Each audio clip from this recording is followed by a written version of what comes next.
लेकिन आज का बजट आम लोगों के लिए नहीं, खास लोगों का बजट था। और यह बजट पूर्णतः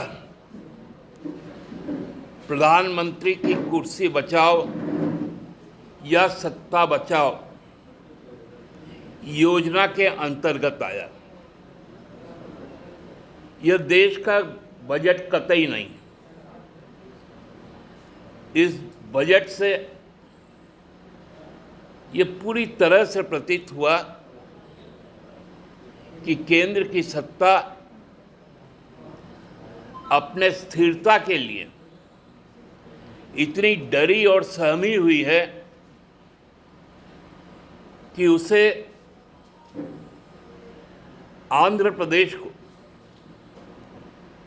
विशेष लाभ पहुंचाना है, साथ साथ बिहार को भी।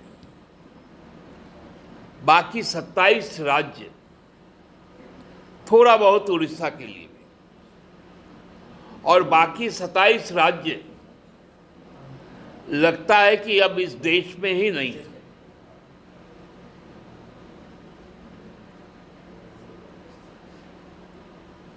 यह चुनाव में जिस प्रकार से मुद्दे विहीन होकर भारतीय जनता पार्टी ने केवल और केवल सांप्रदायिक बातें की,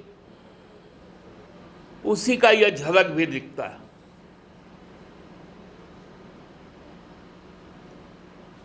बजट को 9 हाईलाइट किए गए, 9 पॉइंट को, जिसमें सबसे ऊपर एग्रीकल्चर को रखा गया। लेकिन विडंबना यही है, 19-20 फाइनेंशियल ईयर में जिस एग्रीकल्चर सेक्टर के लिए 6.5% बजट का हिस्सा हुआ करता था, आज वो घटकर 3.9% पे आ गया। एमएसपी की कोई चर्चा नहीं हुई।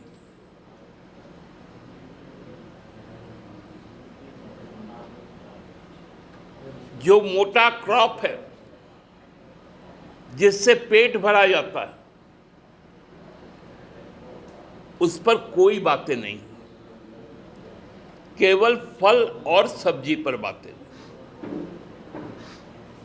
वो भी मात्र एक 5 साल का परियोजना को लेकर। दूसरा पॉइंट जो एम्प्लॉयमेंट का था, रोजगार का था। कल हम लोगों ने देखा था कि आर्थिक सर्वेक्षण जब पेश हुआ तो देश का बेरोजगारी दर केंद्र सरकार ने 3.2% बताया। लेकिन सरकार की ही जो एक सहयोगी संस्था है, CMIE, centre for monitoring of Indian economy, जो रिजर्व बैंक ऑफ इंडिया को भी रिपोर्ट करती है, उनका आकलन था बेरोजगारी दर 9.2% है। प्रधानमंत्री जब पहला बार आए थे तो उन्होंने सभी सांसदों से खुद भी ग्राम गोद लिया था। उन गांवों का क्या विकास हुआ है वो सबको ही जानते हैं। उसके बाद जब दूसरी बार आए तो एस्पिरेशन डिस्ट्रिक्ट बोले, उसका भी क्या हाल है। अब एक नया नाम आया। नाम गढ़ने में प्रधानमंत्री की कोई कंपटीशन कर सकता है क्या? बाबूलाल जी तारीफ कर रहे थे, बोले थे आदिवासियों को बहुत कुछ मिला इस बजट में झारखंड के लोगों को। बाबूलाल जी तो तारीफ करेंगे, उनको प्रदेश अध्यक्ष का कुर्सी मिला है, सपना दिखाया गया है, बाबूलाल जी के हसीन सपने। जब कार्य समिति यहाँ बीजेपी के समाप्त हो, उसको आप किस नजरिए से? बढ़िया है, घोषणा कर देना चाहिए। आप देखेंगे कि जब इसी तरह की घोषणा जब लोकसभा चुनाव में हुआ तो कई प्रत्याशियों ने कहा कि मैं चुनाव नहीं लड़ूंगा। यहाँ पर भी वही होगा। अब तो इतना बौखलाए हैं लोग